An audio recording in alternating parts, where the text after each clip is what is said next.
Hey, this is Tim Pierce. Grateful. I'm going to break down a Stones thing. Here goes. Very Stonesy today. I'm in the key of D, and I'm kind of anchored up here on the 10th fret with my index finger, the low E string. And then I do this 5th here with my 3rd finger on the 12th fret, 5th string. And it's this rock and roll thing. And there's a mute happening, and it's with my left hand. I lift up the fingers, and I choke out that first kind of note with just by lifting up the fingers on the left hand a little bit so they're resting on the strings. And then check out the right hand for the strum.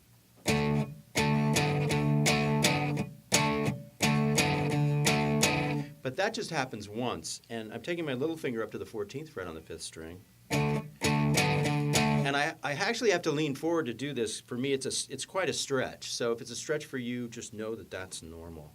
It's a stretch for me, and I've been doing this a long time.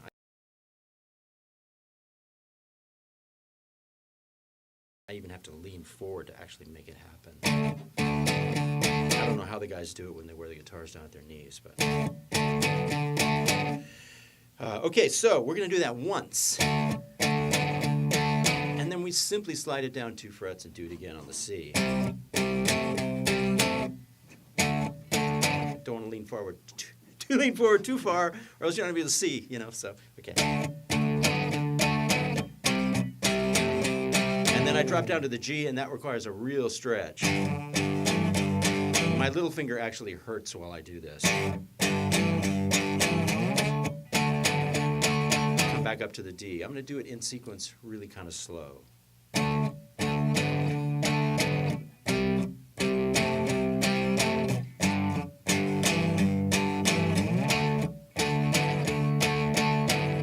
And then we start again. So it's 2 cycles around. Do it slow again.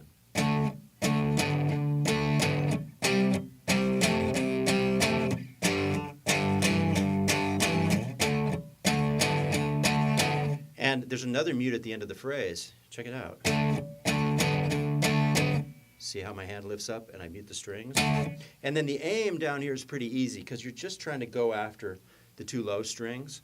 And because the hand is actually blocking all the other strings, you can kind of thrash it a little bit because it doesn't matter if you hit some of the extra strings because this hand is protecting you by muting everything. But still, you want to try and aim for the 2 low strings. If you hit some of this by accident, it kind of adds to the vibe of it. It's a good thing.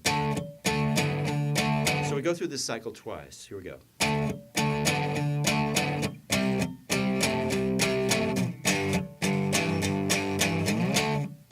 again.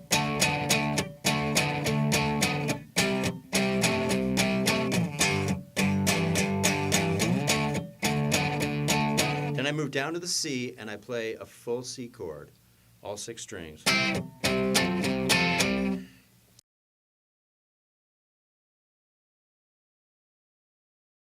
and do that a little better. Maybe the 3rd finger. You can do it with the little finger, but the 3rd finger is maybe more rock. And what this is I'm playing a C chord here on the, 8th fret. Probably seen this one before. And then I take away the little finger. So it kind of becomes a C7, but this actually might be muted, so you're not even really hearing the 4th string. It's legal no matter how you do it, really, I think. And I'm going from C to F in kind of a rock way, and I'm keeping the C shape, but I just pick up an F chord by laying down my 3rd finger across strings 2, 3, and 4. A pretty standard rock, kind of Keith Richards-y kind of thing.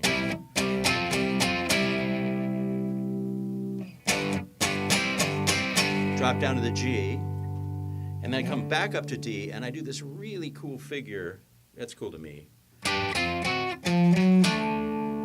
And what this is you're playing a G, once again, just using the strings 2, 3, and 4 at fret 12, 3rd finger laid across like this. And you do that blues hammer-on. We're staying on strings 2, 3, and 4, but this time on fret 10 with the index finger laid across here, and then the 2nd finger just does a hammer-on the 3rd string. up 1 fret. So that's that figure. And my aim with my right hand is just these 3 strings, strings 2, 3, and 4. And here's my favorite part of it. You got to jump your hand over here. Whoops.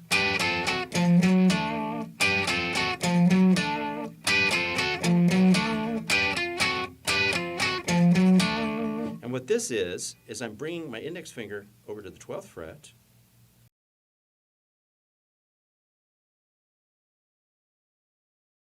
and laying it across strings 4 and 5. And then I do another kind of blues hammer-on.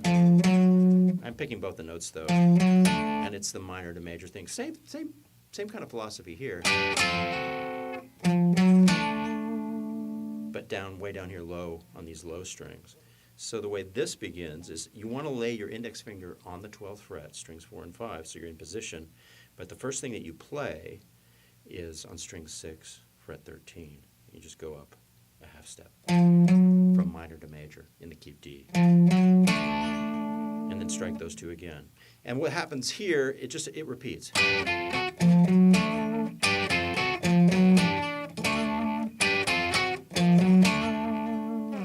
Let's move on to part B.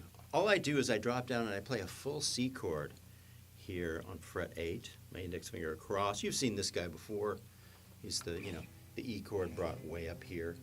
And we're playing this full C chord, and we kind of make it an F to C kind of pattern by holding our position, but then we just take our 3rd finger and bar it across strings 2, 3, and 4 to create our F chord. And I think I'm going to do it with my little finger today, just because it seems to make a smoother sound. Let me do it a little slower. And I'm hitting a little bit of an errant string down here. It kind of doesn't matter as long as you're accurate enough. That was better, where I aimed for the low strings on the C chord, and on the F chord I aimed for strings 2, 3, and 4. That's a better way to do it. Yeah, that sounds right to me. And then I drop this down to G, and then I return back up to. Start the cycle again, down to C, down to G, go up to A and start pounding. C, we use a C as kind of a bridge back to the restart. So let me do the B section again. 2, 3.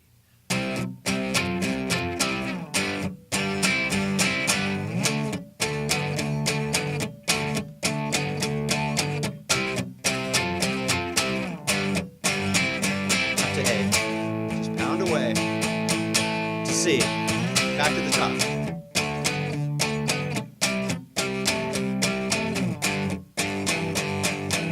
One more.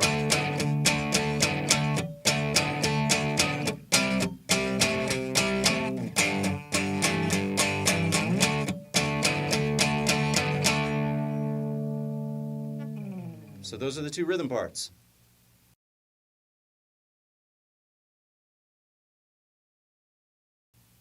You got some lead in there? Now on to the lead. Okay, so this is, this is Chuck Berry, but it's also Keith Richards, and I think they got in a fight on TV at one point, so you can check that out. But it's very Chuck Berry, but also very Keith Richards. So we start in the key of D, and we're anchored in the same place, but I just put my index finger across the top 2 strings and bar them.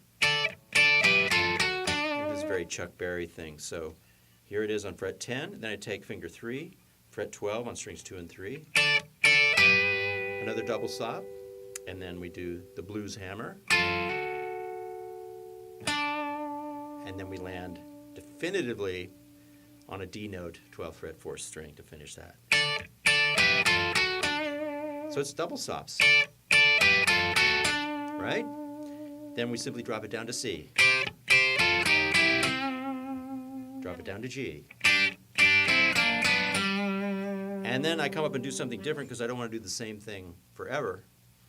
I come back up to where I was, kind of do a higher thing. This is cool because it's a minor kind of sound over a major chord, and so it creates that.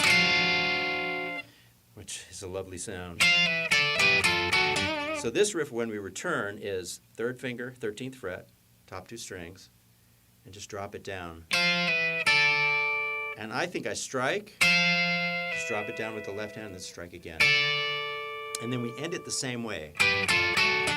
We've already done that before, but we do it again. We do that whole series. 2, 3, 4, 1.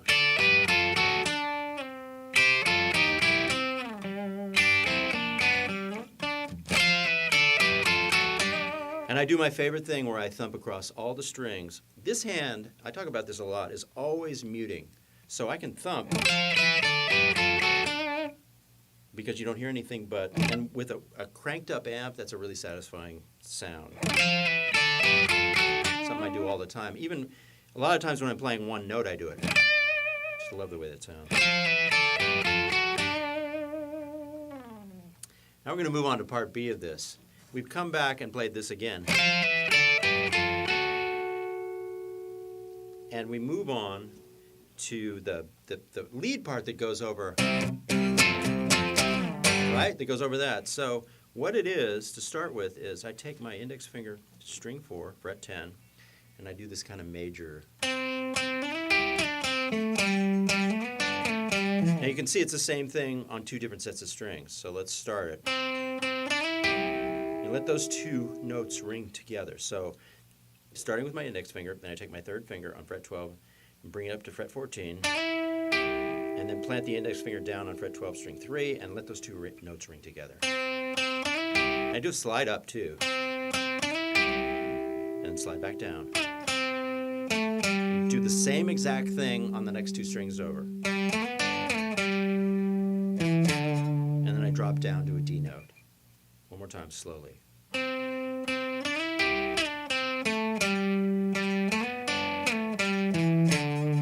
And that's maybe more of a Beatle-y thing. There was a solo on Let It Be, I think, that had these kind of moves, and I use them a lot when I play over major chords. So that's over the C chord. There's a C triad there, C note here, so you can see kind of the zone you're in. And then it goes to G. I'm doing it here. G chord right here. Just kind of visualize that for you. We drop back down to D, and this is kind of my favorite part of it. When it lands on the D, this is a very Keith Richards thing, I think. Although he might have been doing it in an open tuning, he probably was.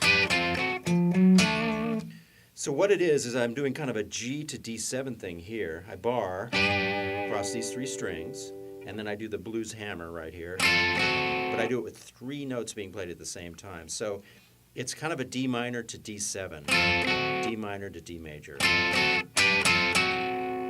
Okay, that's the move there. And then I jump way over here with my index finger on strings 4 and 5, fret 12. I play this double stop, these 2 notes, and then I do the minor to major thing on the low E string, fret 13 and 14. And that's kind of one of my favorite parts of this whole thing. Oh yeah, and I walk down to D. I love it. It's a bit of a jump, and it might take you a while to get it, to get that jump smooth. See how quick that jump is, where you change your finger position pretty quickly. If you can't do it, just slow it down. I'll do it real slow.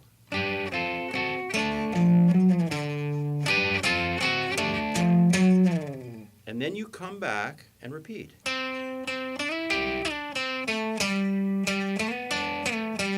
It's exactly what we did before, but then I land on an A note, and I walk up with the kind of Motown, Steve Cropper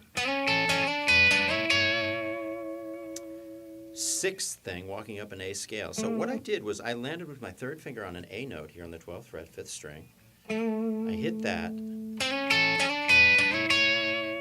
and I'm doing this walk up. And what it is take your 2nd finger, 4th string. Let's see.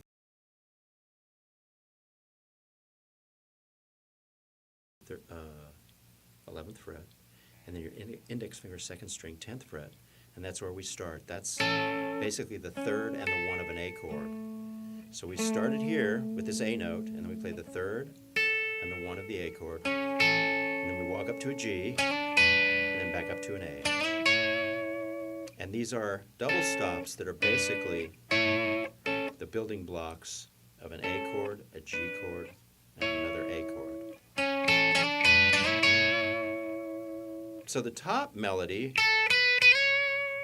is that, and then the bottom melody is. So if you haven't done much harmony, this is a good kind of lesson in harmony. The rhythm has been sitting on an A chord. Right? Remember I asked you to pound an A chord down there and what the lead is doing. And since the rhythm is about to go up and do a C chord, getting us back to the top, I have to do the same thing up here. And all I do is walk from C up to D, way up here on the neck. I think it's 12, 13, 14, 15, 17 to 19, but I'd stop counting up there, just look at the dots. And then I land on this high D. And then I basically finish out just kind of soloing the way I like to. I won't be too specific in teaching this, but it's basically, I'm in D minor.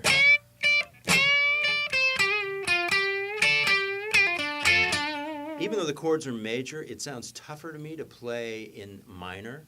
So we'll just say the chords are going underneath, and I'm playing in D pentatonic minor.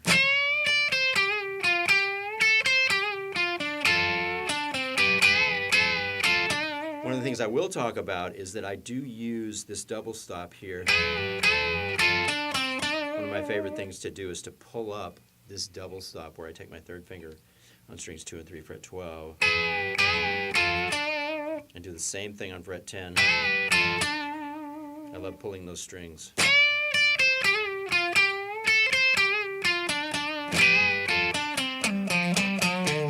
And then typically I'll walk down with a slide like this. If I'm based here on fret 10 in D minor pentatonic, and I want to change positions, I often take my 3rd finger and just do this slide down. And then I'm in the new position, I can play here.